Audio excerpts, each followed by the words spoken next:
ചെറിയ മക്കളെയും കൊണ്ട് ആത്മഹത്യ ചെയ്യുന്ന ഒത്തിരി വാർത്തകളാണ് നമ്മളിപ്പോൾ അടുത്ത കാലത്തെ പേപ്പർ താളുകളിൽ കാണുന്നത്.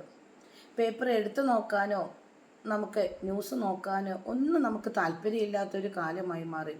പണ്ടൊക്കെ എന്ന് പറഞ്ഞാൽ ഇത് എപ്പോഴെങ്കിലും ഒരു കേട്ടുകേൾവിയാണ്.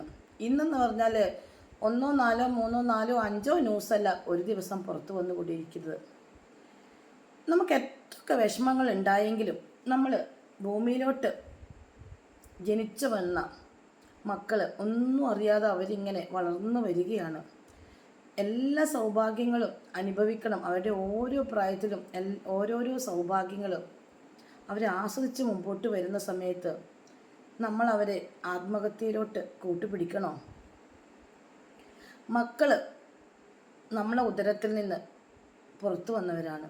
നമ്മുടെ ഉദരത്തിലൂടെ വളർന്ന് വന്നവരാണ്. അവരെ നമ്മൾ ആത്മഹത്യയിലോട്ട് കൊണ്ടുപോകണോ? ഭർത്താവ് നമ്മളെ നോക്കുന്നില്ലെങ്കിലും ഭർത്താവ് നമ്മുടെ ജീവിതത്തിലോട്ട് ഒരു ദിവസം കടന്നു വന്ന ഒരു വ്യക്തിയാണ്. ആ വ്യക്തിയുടെ ഒരു സ്വഭാവം നമുക്കറിയില്ല. പിന്നെ അറിയപ്പെടാതെ ഒരു വീട്ടിൽ നമ്മൾ ഭർത്താവിൻ്റെ കൂടെ ജീവിച്ച് പൊരുത്തപ്പെട്ടു പോവുകയാണ്. അദ്ദേഹം ചിലപ്പോൾ നമ്മളെ നോക്കൂലായിരിക്കും, അത് പോട്ടെ. അദ്ദേഹം നമ്മൾ ഇന്ന് കണ്ടുമുട്ടിയ ഒരു വ്യക്തിയാണ്. മക്കൾ നമ്മൾക്ക് അങ്ങനെയല്ല. എന്ത് സാഹചര്യം ഉണ്ടായെങ്കിലും നമ്മൾ ആത്മഹത്യ ചെയ്യരുത്. അതും നമ്മുടെ പൊന്നു മക്കളെ കൂട്ടിപ്പിടിച്ച് നമ്മൾ ആത്മഹത്യക്ക് ഒരുങ്ങണ്ട.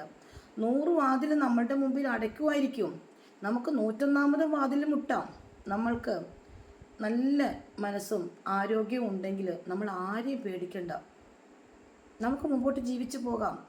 നമ്മുടെ പൊന്നു മക്കളെയും കൊണ്ട് നമ്മൾ ആത്മഹത്യയിലോട്ട് പോകേണ്ട. എത്ര വാതിലടച്ചാലും നമുക്ക് വാതിലുകൾ തുറക്കും.